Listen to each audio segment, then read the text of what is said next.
They sold the only place that ever felt like mine to bankroll my brother's genius, but the day his app launched, the lights went out, the lawyers walked in, and every camera turned to me. Before we dive in, tell me where you're listening from. Hit like and subscribe because you won't believe what I signed with the pen my parents said I'd never earn. That pen cost more than their love ever did, and it bought back everything they stole with interest. My name is Natalie Pierce, and at 9:43 a.m. on a Tuesday morning in Ruston, Ohio, I watched my childhood die on a phone screen. The notification popped up between sips of black coffee at Meridian Cafe. Maple Street property escrow closed. 6 words. 28 years erased. The Victorian where I'd carved my initials into the basement stairs, where I'd hidden report cards they never asked to see, where Austin had his trophy wall while I had a corner desk gone. Sold. Every cent funneled into my brother's startup like coins into a wishing well. My phone buzzed again. Different sender. Mill Foundry Lofts, 27 units available. Distressed sale. Immediate decision required. I set down my coffee cup without a tremor. The porcelain clicked against marble precise. Controlled. The way I'd learned to move through life while my family made noise around me. My fingers found the Mont Blanc in my jacket pocket, the one I'd bought with my first bonus from Beacon Line Logistics. The one my mother said was excessive for someone in operations. The contract was already loaded on my tablet. Marigold Ridge Holdings, LLC, a name pulled from the wallpaper pattern in my childhood bedroom. The room they converted to Austin's gaming setup the day I left for college. I signed with practiced strokes. $2.7 million in distressed debt acquisition. The properties were hemorrhaging money. Their previous owner over-leveraged and desperate. Perfect. Another notification. Reminder North Star Nexus launch event. 3 p.m. Civic Dome, Lake Haven. Austin's grand unveiling. The app that would revolutionize home services. The miracle my parents bet my inheritance on. They'd sent the invitation through their assistant, not even personally. Form letter. Gold embossed. The Pierce family cordially invites you to witness the future. I opened my laptop, fingers flying across the keyboard. 3 screens of data cascaded past burn rates, server costs, vendor payment schedules. North Star Nexus was bleeding cash at $47,000 a week. Their cloud provider, Nimbus Grid, hadn't been paid in 60 days. Pioneer DevOps was sending collection notices. The Civic Dome rental alone cost $18,000. The barista refilled my coffee without being asked. She knew my routine every Tuesday. Same table, 3 hours of what looked like spreadsheet work. She didn't know I was mapping the architectural blueprints of my brother's destruction. An email arrived from Harlow and Brandt, the law firm I'd retained through another shell company, Stonewell Capital LLC. UCC-1 filing confirmed. Security interest perfected. All intellectual property, source code, domain names, and application store accounts now subject to first priority lien. Austin had signed it himself last week. Desperate for a bridge loan to make it to launch day. Desperate enough not to read the acceleration clauses. Desperate enough not to notice the parent company behind Stonewell shared a registration address with a P.O. box I'd maintained for 5 years. The loan terms were surgical $200,000 for 30 days, with maintenance covenants requiring minimum cash reserves and prohibiting related party transfers. The kind of terms only someone hemorrhaging money would accept.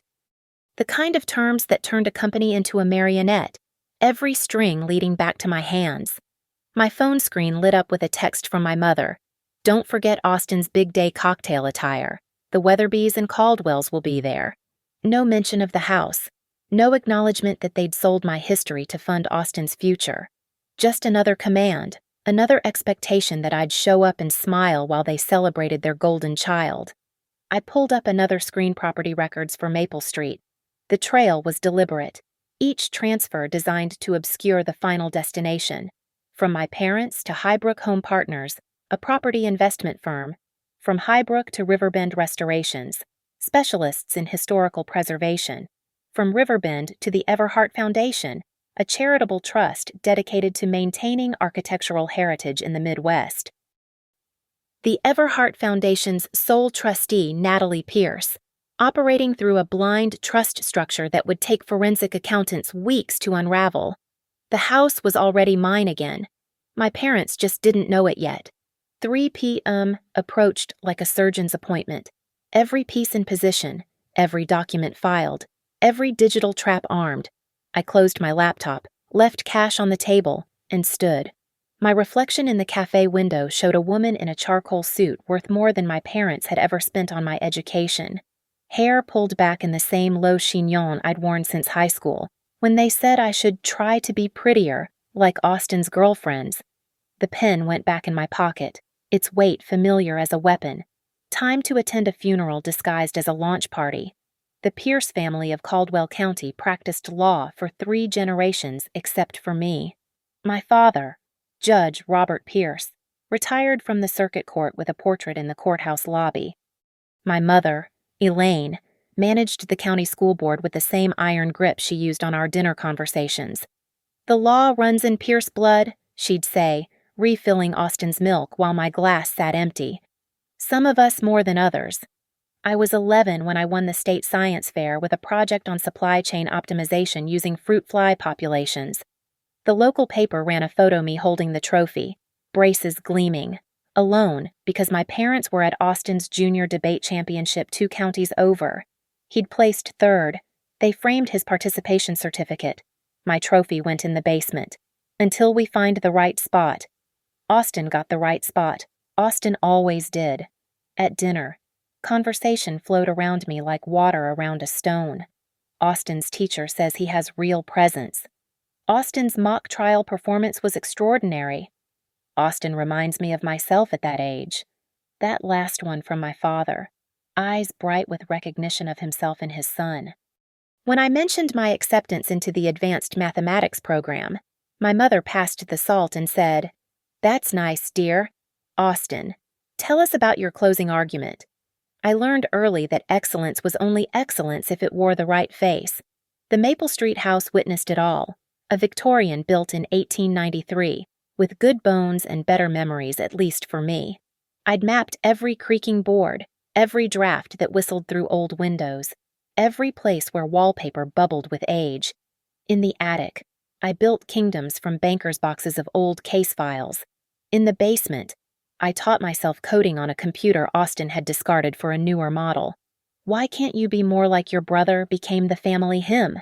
When I tested into Georgetown on merit while Austin needed legacy letters, the story became about his well-rounded application versus my narrow focus. When I graduated summa cum laude with a double major in operations management and data analytics, the celebration dinner was at Olive Garden because Austin had a lacrosse game. His team lost. We still had cake. My mother kept photo albums like carefully curated evidence. Austin's section debate trophies, lacrosse victories, homecoming court, girlfriends who looked like catalog models. My section school photos where I'm looking slightly past the camera, as if searching for an exit. The last entry was my college graduation. She'd gotten the date wrong. "Natalie doesn't understand people," my mother once told her sister on the phone, not knowing I was in the hallway. "Not like Austin. She's clever with numbers. But you can't build a life on spreadsheets." I built a career on them instead. The breaking point came at Thanksgiving, 4 years ago. I'd just been promoted to senior analytics manager at Beacon Line. Austin had just failed the bar exam for the 2nd time. The table conversation revolved around his test anxiety and unfair questions, while my promotion went unmentioned until dessert, when my father asked if I was still doing that computer thing. "She's too rigid," my mother explained to Austin's girlfriend, as if I wasn't carving turkey 3 feet away. "Always has been. Austin's the one with vision." Vision. That's what they called it when he pivoted from law to his first startup, a meal kit service that folded in 3 months. Then, a cryptocurrency advisory that evaporated with the market. Then, a social media platform for lawyers that never launched. Each failure met with family funds and forgiveness. "Entrepreneurs need to fail forward," my father would say, writing another check. When I presented my business plan for Lattice River Analytics, complete with market research, 5-year projections, and letters of intent from potential clients. My father barely glanced up from his newspaper. Too risky, Natalie. You're better suited for stable employment. 6 months later, they mortgaged the Maple Street house to fund Austin's app idea. I found out through a routine credit check I ran on myself, a habit from my risk management courses. There it was, a HELOC for $300,000 against the property, followed by a quick sale to Highbrook Home Partners for another $400,000, $700,000 total. Not a penny toward my risky venture, but everything for Austin's revolutionary scheduling app that did what 12 others already did. Just worse. The family group chat announced it like a celebration. Big news, we're downsizing to support Austin's incredible opportunity with North Star Nexus. So proud of our entrepreneur. 47 hearts and thumbs up reactions from cousins and aunts. I didn't respond. They never asked if I wanted anything from the house. 28 years of my life sold off without a single question about the carved initials, the attic kingdoms, the basement where I'd taught myself to build everything they said I couldn't understand. It's just walls and wood, my mother said when I finally asked why they didn't tell me first. Austin needs this chance. You have your stable job. Family means sacrifice.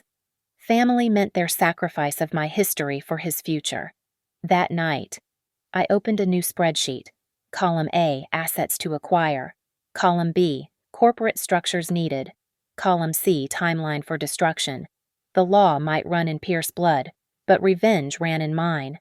The presentation took 3 weeks to prepare. Every slide calibrated, every projection conservative, every risk mitigation outlined in language even my lawyer parents couldn't dismiss. Lattice River Analytics, a data operations consultancy targeting mid-size logistics companies drowning in inefficiency. I'd identified 42 potential clients. 7 had already signed letters of intent. I scheduled dinner at Harrington's, the steakhouse where my father celebrated his victories, reserved the private room, ordered the wine he pretended to understand. They arrived 17 minutes late. Traffic, my mother explained, though Austin's Instagram showed them at his office until 10 minutes ago. You know how it is with Austin's schedule now. So many investor meetings. I'd printed bound copies of the business plan. Professional. Clean.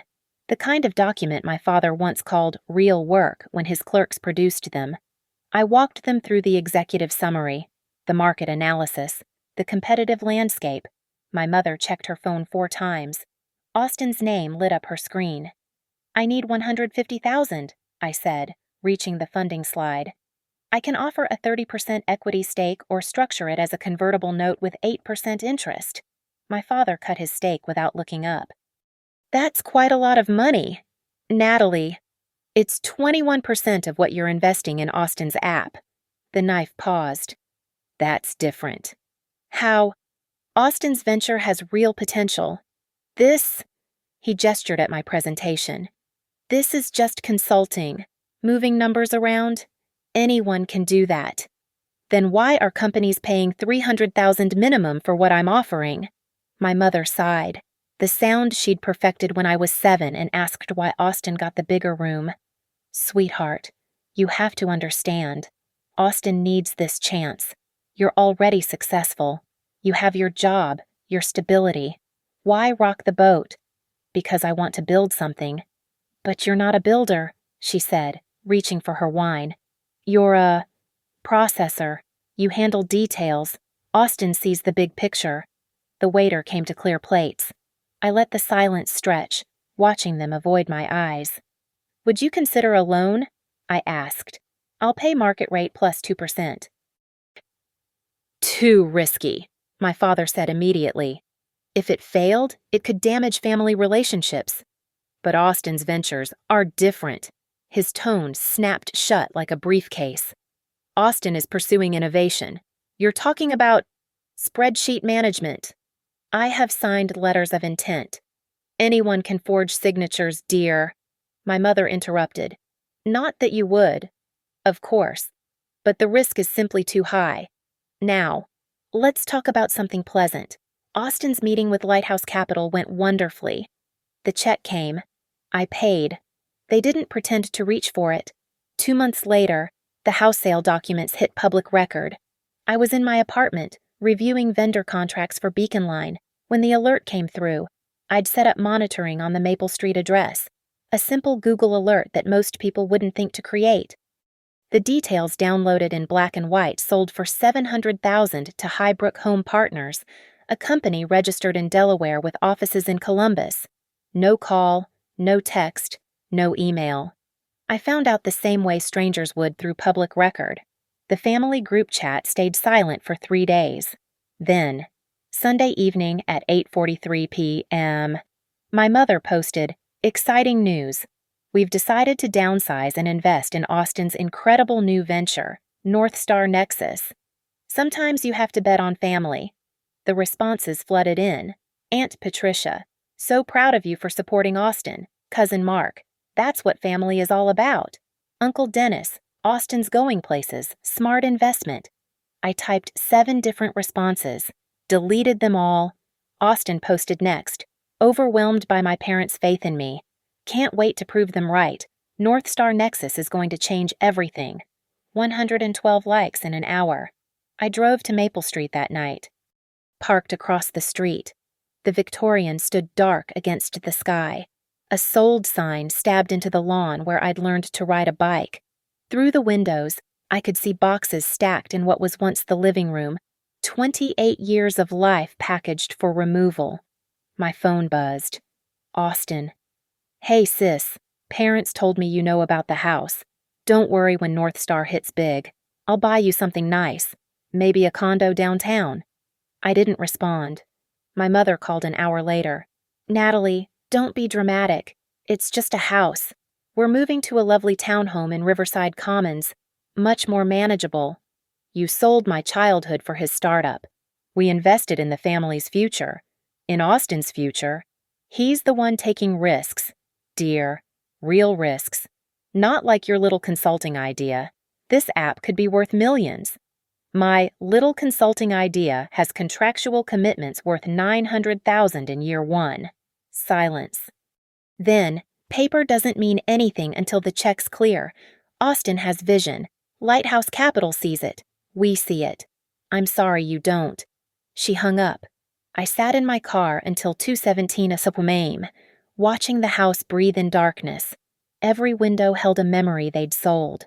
Every room had heard them choose him over me. The basement where I'd built myself into someone valuable despite their blindness.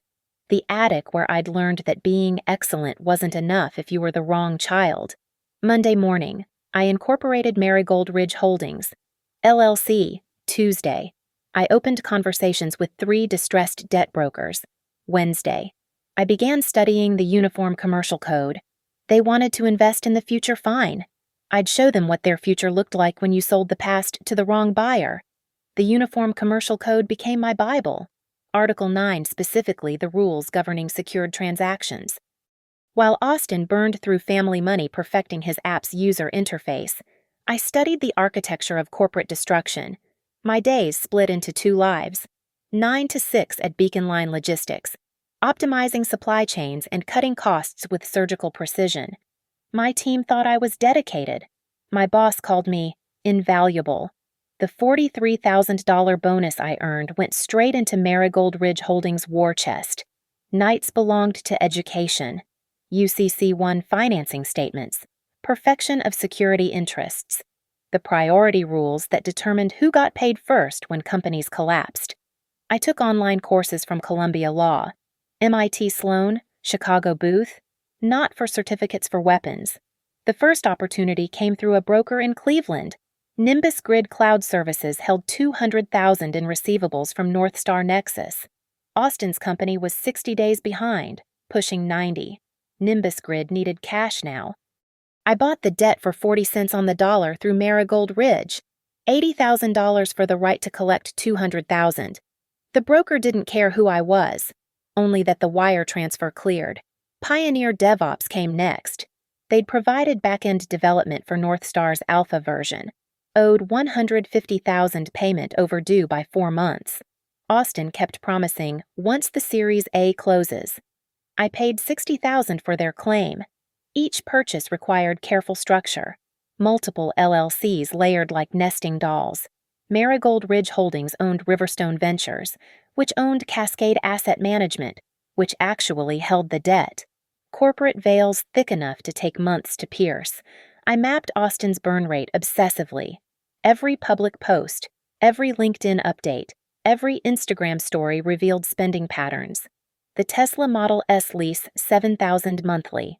The lakefront office space, $12,000. The brand activation consultant, $15,000 for 3 months of nothing. The company credit cards distributed to his 4 employees who produced no measurable output. $47,000 a week in overhead. $12,000 in actual development costs. My Excel models predicted insolvency in 16 weeks. Austin's Instagram posts suggested he believed Lighthouse Capital would save him. I knew better. I'd worked with enough VCs through Beacon Line to recognize the pattern let the desperate entrepreneur twist until they'd accept any terms. 3 months into my campaign, I'd acquired $800,000 in North Star receivables for $320,000. But debt was just leverage. I needed control. The opportunity arrived via a LinkedIn message from Austin himself. Hey, sis. Crazy ask, but you know finance stuff. Need a bridge loan to get us to launch. Banks are being stupid about it. Know anyone? I stared at the message for 17 minutes before responding. How much? $200K. Just for 30 days. Lighthouse term sheet coming right after launch. Send me your financials. The documents arrived in an hour. Sloppy. Unaudited. The kind of mess that would make any legitimate lender run. Perfect for my purposes. I created Stonewell Capital LLC that afternoon. Opened a business account with the $200,000 I'd saved from 3 years of bonuses. Drafted loan documents with the precision of someone who'd spent 4 months studying exactly this moment. The terms seemed standard unless you were fluent in UCC Article 9. $200,000 at 12% annual interest. 30-day term. Simple enough. But the security agreement covered all assets, tangible and intangible, including but not limited to all intellectual property, whether registered or unregistered, all source code and derivatives thereof, all domain names and hosting accounts, all application store accounts and revenues therefrom, all customer lists and databases, all accounts receivable present and future. The killer hid in the covenants. Minimum cash balance of $50,000. No related party transfers exceeding $5,000 without written consent. No new debt without lender approval. Default triggered acceleration of the full balance plus penalties. Austin signed it over drinks at the Meridian Club. You're a lifesaver, Nat. Always knew you were the smart one. You never acted like it. He laughed. Already 3 whiskeys in. Come on. We both know Mom and Dad are just traditional. They don't get your whole data thing, but I do. Once North Star exits, I'm funding whatever you want to build. Generous. Family. Right. He clinked his glass against my water. Though between us, your consulting idea was kind of small time. You gotta think bigger. Like what I'm doing. I smiled. Filed the signed documents into my briefcase. I am thinking bigger, Austin. Bigger than you know. The UCC-1 financing statement was filed with the Ohio Secretary of State at Adaham. The next morning. First position. Senior to all other claims. Perfected security interest in everything North Star Nexus had built or would build. Meanwhile, through another shell company, Everhart Foundation, I traced the Maple Street house through its sales chain. Highbrook to Riverbend was simple. Riverbend to Everhart required negotiation. They wanted $850,000. I offered $700,000 cash. No inspection. Close in 10 days. They accepted. By autumn, I held $800,000 in North Star debt, a $200,000 secured loan that controlled all assets, and the deed to Maple Street. Total investment $1.3 million. Everything I'd saved, earned, and borrowed against my own future. Austin posted photos from his office, feet up on a glass desk, caption, "Building empires while others sleep." I commented, "Impressive." He hearted it immediately. If he'd looked at his company's debt schedule, really looked, he'd have seen the empire was already mine. The trap required precision. Every document, every filing, every clause positioned like a surgical instrument. Austin needed the bridge loan to reach his launch day, but more importantly, he needed to violate the terms. Human nature would handle that part. I structured the loan through Stonewell Capital with specific triggers. The maintenance covenant requiring $50,000 minimum cash balance reasonable on its face, impossible for a company burning $47,000 weekly. The prohibition on related party transfers over $5,000 standard protection that became a weapon when you knew the borrower's habits. Austin's spending patterns were predictable as a metronome. Every Thursday, he'd move money from the operating account to cover personal expenses, calling it executive compensation. Every Monday, he'd panic and shuffle funds back. The Tesla lease, the corporate Amex, the team-building dinners at restaurants where water cost $20. I hired Harlow and Brandt through Stonewell, paying their retainer from my personal account to maintain separation. Patricia Harlow herself took the case senior partner, former federal prosecutor, the kind of lawyer who made boardrooms nervous. "Interesting structure," she said, reviewing my documentation. "Very thorough. You've thought of everything." I had good teachers. "Your provisions on intellectual property, they're airtight. Source code, compiled applications, even derivative works. If they default, you own their entire technical infrastructure?" "If they default," she smiled, the expression of someone who recognized a fellow predator. "When your covenant structure ensures it." The second piece required navigating property law. The Maple Street house had moved through 2 shell companies before I acquired it via Everhart Foundation. The foundation's stated mission, preserving architectural heritage in the American Midwest. Technically true. I was preserving my heritage. The sellers never knew the ultimate buyer. Clean cash transaction, no contingencies. Closed in 7 business days. The deed recorded in the foundation's name with myself as sole trustee, hidden behind 3 layers of corporate structure. I visited the house at 2 a.m. on a Wednesday. Let myself in with keys the sellers hadn't changed the same locks from my childhood. The empty rooms echoed with phantom furniture. Austin's trophy wall had left ghostly rectangles on the paint. My corner desk's carpet indentations remained, 4 small circles where legs had pressed for 15 years. In the basement, my initials were still there. NP, carved with a Swiss Army knife the Christmas Austin got a dirt bike. I'd gotten a dictionary. The attic held one surprise, a box marked Natalie's Things in my mother's handwriting. Inside my science fair trophy, my valedictorian certificate, a photo of me at age 12 holding a calculator like other kids held dolls. Things not worth displaying, but 2 accomplishments shaped to throw away. I left them there. Evidence for later. The loan to Austin closed on a Thursday. $200,000 wired to North Star's account at 11:15 a.m. He texted immediately, "You're literally saving my life. Launch is going to be insane." 3 hours later, the first covenant breach, he transferred $12,000 to cover the company Tesla and a vendor party at Noir, the rooftop club that required $10,000 minimum spend. I documented it, said nothing. Friday brought another breach, $8,000 to his personal account for consulting fees to his girlfriend, listed as brand strategist, though she'd never attended a meeting. Document, file, wait. Patricia Harlow called Tuesday. "Your borrower is reckless. Young entrepreneurs often are. He's violated 6 covenants in 5 days. We could call default now." "No. Let him get closer to launch. Let him spend more on non-refundable deposits. Let Lighthouse Capital see his momentum building." "You want maximum damage?" "I want maximum leverage." She paused. "This is personal." "This is business. Personal would be messy. This is clean." "Brutally clean. When do we strike?" 48 hours before launch. Enough time for the cure period to expire during his event. Not enough time to find alternative funding. The UCC foreclosure sale, scheduled for the day of. I've already reserved a court reporter and hired security. Public auction, as required by Article 9. But with 48 hours notice and specific technical assets, we both know who the only bidder will be. Yourself, through another entity.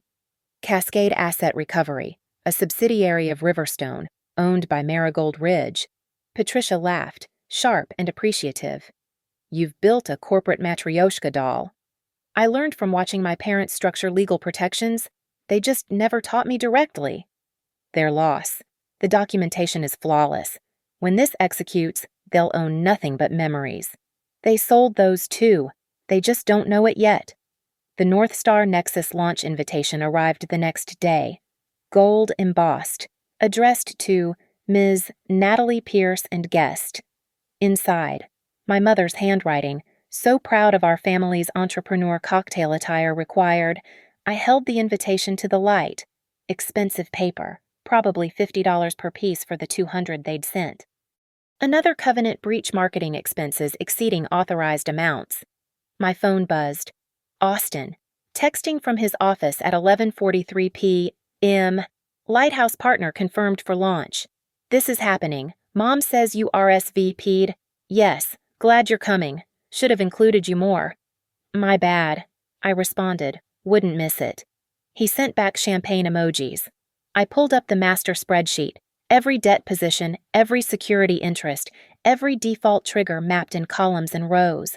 The full architecture of North Star's annihilation built from numbers and contracts. In 72 hours, I'd own everything Austin had built with our childhood home's bones. The pen my parents said I'd never earn sat heavy in my pocket, waiting to sign the final papers. The crack appeared at 9:17 a.m. Monday morning, 48 hours before launch. Austin transferred $35,000 from North Star's operating account to cover the Civic Dome final payment and the lighting rental for his presentation. The account balance dropped to $12,000. Covenant breach number 14 minimum cash balance requirement violated. I was sitting in Patricia Harlow's conference room when it happened, watching the bank feeds refresh on my laptop. She had the default notice already drafted, every word chosen for maximum legal impact. Now, she asked. Now. The notice of default hit Austin's inbox at 9:41 a.m. Formal language wrapped around a simple message: you have 48 hours to cure multiple covenant breaches, or we accelerate the full loan balance and enforce our security interests. His call came 3 minutes later. I let it ring through to voicemail. Nat, what the fuck? Got some letter from your lawyers. This has to be a mistake. Call me. Second call, 10:03 a.m. Seriously, this is insane. The launch is Wednesday. I just need 2 days. 2 days. Third call, 10:27 a.m. I'm coming to your office. I texted back. I'm not involved in Stonewell's decisions. This is between you and them. Bullshit. You are Stonewell. Prove it. Silence for 17 minutes. Then, what do you want? Stonewell wants their loan terms honored. I need that money for the launch. You needed to maintain covenant compliance. Check your signed agreement, page 7, section 4. He tried calling Lighthouse Capital next. I knew because Marcus Chen, their senior associate, texted me at 11:15 a.m. Your brother is melting down in our lobby. Says you're sabotaging him. Want to explain? Marcus owed me 3 favors from deals I'd sourced through Beacon Line. I was calling in number 1. He's in default on a bridge loan. Stonewell Capital has first position on all assets. Check the UCC filings. Jesus, everything. Code, IP, domains, customer data. Everything. Our term sheet is worthless if he doesn't own what he's selling you. You did this. The public records speak for themselves. Silence. Then, ruthless. I'm impressed, and staying far away from this. By noon, word had spread through Austin's network.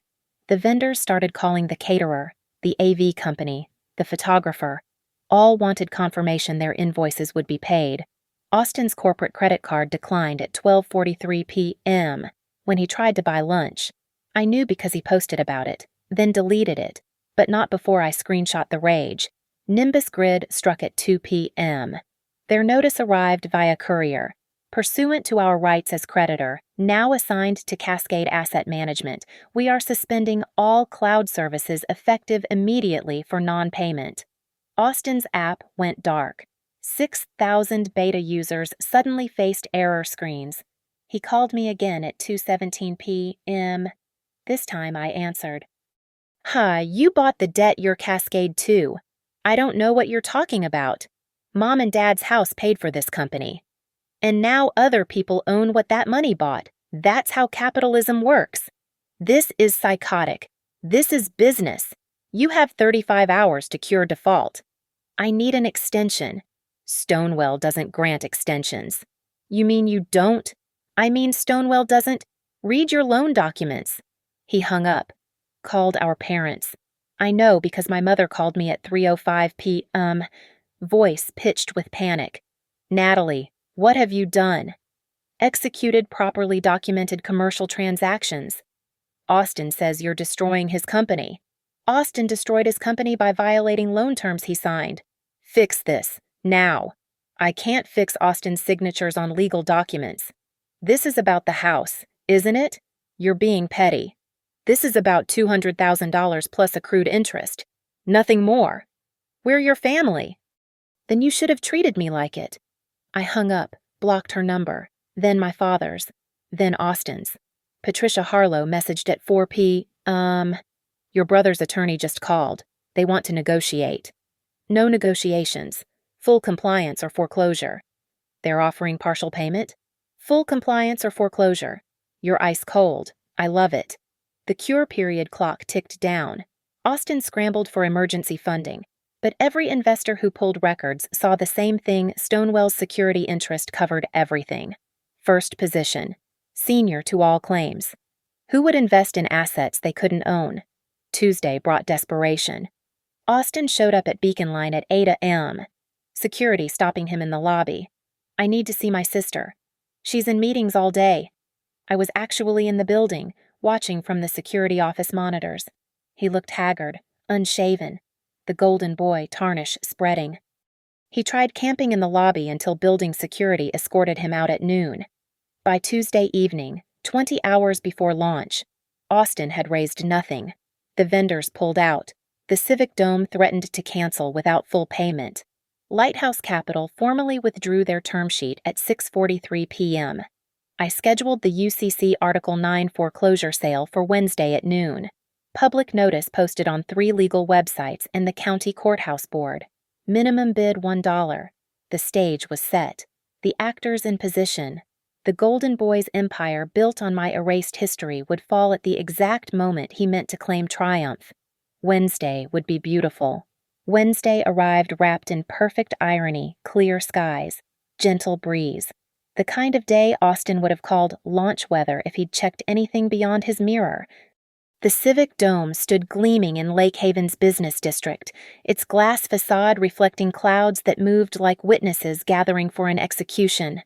I arrived at 11:30 a.m., 30 minutes before the foreclosure sale, 90 minutes before Austin's planned triumph. The lobby teemed with his invitees. 200 people in cocktail attire, clutching gold invitations, unaware they'd come for a funeral. I recognized the faces from family gatherings and Facebook posts, the Weatherbys, the Caldwells, 3 county judges, Austin's fraternity brothers, everyone who'd ever validated my parents' choice of favorite child. My parents stood near the registration table, my mother in new St. John, my father in his court appearance suit. They were greeting guests like royalty receiving subjects, basking in reflected glory from a sun about to go dark. The Pierce family legacy continues. I heard my father tell Judge Morrison, Austin's got that special something. I positioned myself near the main doors, Patricia Harlow beside me. She'd brought 2 associates and a court reporter. The sheriff's deputy we'd hired for the foreclosure sale stood quietly by the elevators, papers in hand. Noon struck. The deputy stepped forward, voice cutting through cocktail chatter. Notice of public sale pursuant to Article 9 of the Uniform Commercial Code. North Star Nexus assets, including all intellectual property, source code, domains, and accounts. Minimum bid $1. The lobby went silent. My mother's champagne glass stopped halfway to her lips. Patricia Harlow raised her hand. Cascade Asset Recovery bids $1. 60 seconds of statutory waiting. No other bids. Who else would want broken code and angry beta users sold to Cascade Asset Recovery? The deputy announced, marking his papers. Austin burst through the side doors at 12:03 p.m., his presentation clicker still in hand. What the fuck is happening? Foreclosure sale, Patricia responded smoothly. Completed per Ohio statutory requirements. Cascade Asset Recovery now owns all North Star Nexus assets. The launch is in an hour. What launch? I asked, stepping into his line of sight. His face cycled through confusion, rage, understanding, and back to rage. Your Cascade. Cascade is a subsidiary of Riverstone Ventures, which you own, which Marigold Ridge Holdings owns, which you own. Prove it. The crowd pressed closer, phones emerging, recording. My parents pushed through, my mother's face pale beneath her foundation. Natalie, stop this immediately, my father commanded, using his court voice. Stop what executing valid commercial transactions. Austin lunged forward. The deputy stepped between us. Sir, please remain calm. She's stealing my company. Cascade Asset Recovery purchased these assets at a legally noticed public sale. Patricia interjected. No theft occurred. The presentation screens throughout the Civic Dome flickered to life. Austin must have had them on automatic timer. The North Star Nexus logo appeared, then dissolved into error messages. Every screen showing the same text. Service unavailable. Asset transfer in progress.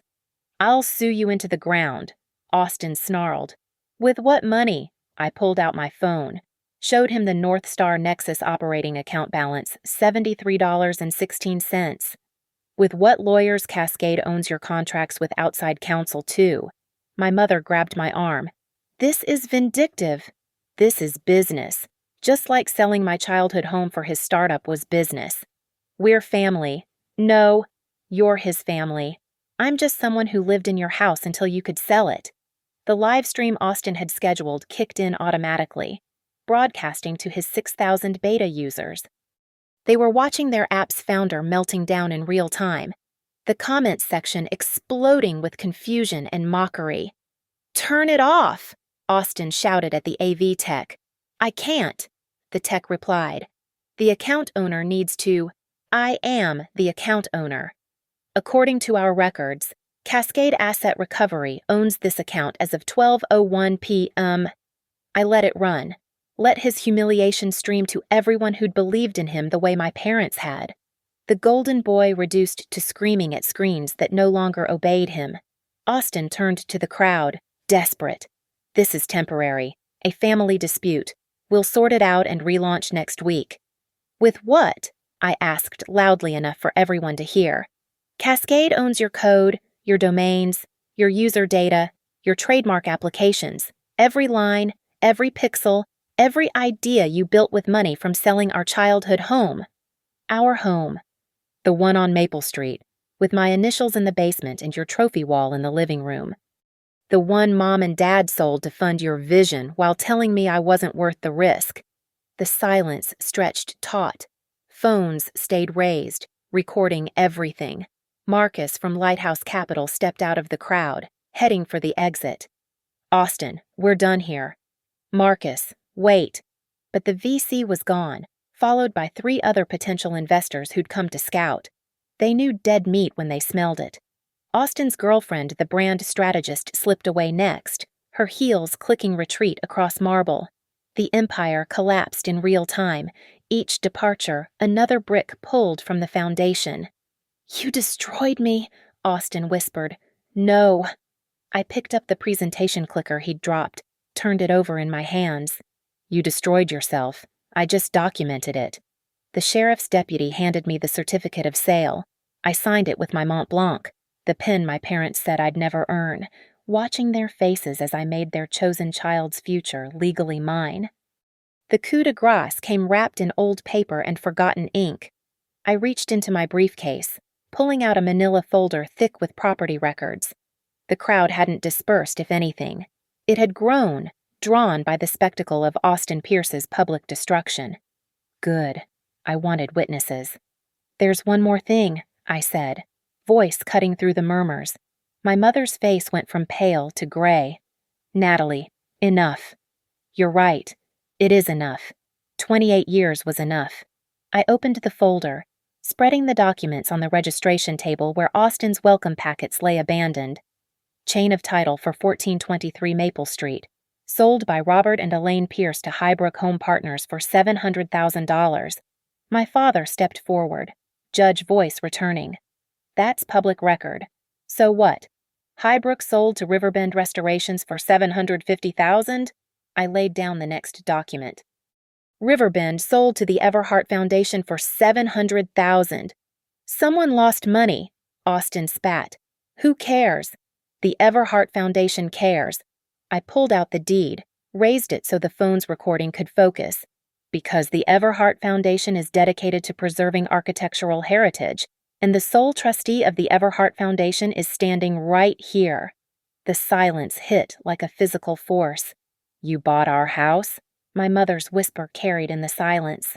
I bought my house, the one you sold without asking if I wanted anything from it, without wondering if maybe those initials in the basement meant something, without considering that one child's history mattered as much as another's future.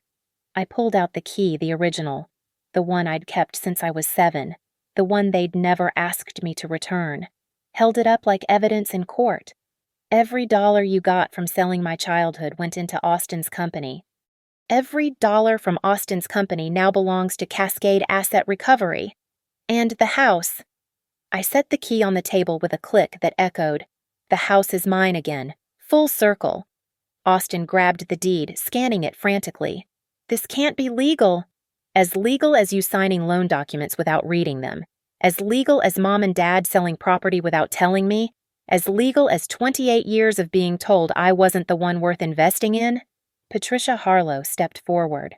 All transactions are properly documented and filed. The chain of title is clear. But the money my father started came from bonuses you said I didn't deserve, from the salary at the job you called just processing, from the life I built while you were betting everything on your golden boy. The live stream comments scrolled frantically. Someone had shared it to Reddit, then Twitter. The view count climbed past 20,000. We can fix this, my mother said, reaching for me. We can talk about this as a family? Family. I laughed, short and sharp. Family was you choosing his potential over my achievements. Family was selling my history for his future. Family was every dinner where his failures were learning experiences and my successes were footnotes. I picked up Austin's presentation clicker, the one he'd dropped, turned it over in my hands one more time. You want to know the beautiful irony I would have helped him, if you'd asked. If you'd included me, I would have fixed his burn rate, restructured his operations, made North Star actually viable. But you never asked. You never thought the daughter who doesn't understand people could save your son who doesn't understand business. So you destroyed him instead. My father's voice cracked. The judge finally become defendant. No, I bought him. At market price. With money you said I'd never earn using skills you said didn't matter. I gathered the property documents, slipping them back into the folder. The house on Maple Street is being restored to exactly how it was when you sold it. Austin's trophy wall, my corner desk, even the basement where I carved my initials while you were at his Little League championships. Austin sank into a chair, head in his hands. The golden boy finally tarnished beyond polish. What do you want? He asked, not looking up. Buyout purchase price. What? Nothing. I already have everything. Your code is being open-sourced tomorrow. Your user data deleted per privacy regulations. Your trademarks abandoned. North Star Nexus doesn't exist anymore. It's just a very expensive lesson in due diligence. I walked toward the exit, Patricia Harlow flanking me. At the door, I turned back one more time. The crowd parted, giving me a clear view of my former family frozen in their tableau of ruin. The Pierce family practices law, I said, loud enough for everyone and every camera to hear. 3 generations of lawyers, but you forgot the first rule they teach in contracts class read everything before you sign. And the second rule, I held up my Mont Blanc, the pen that had signed every document in this destruction. Always use your own pen. The lights went out, Austin's presentation timer finally giving up. Or perhaps Cascade's control of the accounts taking effect. Either way, the symbolism was perfect. In the darkness, I heard my mother crying, Austin cursing, my father trying to restore order in a courtroom that didn't exist. I walked into the afternoon sun. Patricia beside me, phones still recording our exit. "What now?" she asked. "Now I run Lattice River Analytics, the company I'm launching with my own money. Now I live in my own house, the one I bought back from the ashes of their choices. Now I become what I was always going to be, just without the weight of trying to earn their approval. And them, I didn't look back. They have each other. That's what they always wanted anyway." The valet brought my car, a sensible Honda. Nothing like Austin's leased Tesla burning $47,000 a week. As I drove away, I saw the reflection of the Civic Dome in my rearview mirror. Dark windows like dead eyes, a monument to the danger of loving one child more than another. My phone buzzed with texts, calls, notifications. I ignored them all except one, a message from the contractor working on Maple Street. Restoration complete. Ready for you to come home. Home. Bought with the salary from processing numbers. Reclaimed with the skills they said didn't matter. Restored with the success they never thought to celebrate. I pulled into traffic, leaving the Pierce family to discover what I'd learned at 7 years old. Alone at my corner desk while they cheered Austin's trophies that being unseen doesn't mean being powerless. It just means they never see you coming. Thank you for listening to this story of family betrayal and the price of underestimating the quiet ones. I'd love to know where you're listening from. Drop a comment below and let's connect. If this story resonated with you, please subscribe to the channel and share your thoughts. Have you ever been overlooked only to prove them all wrong? Let me know in the comments. Until next time.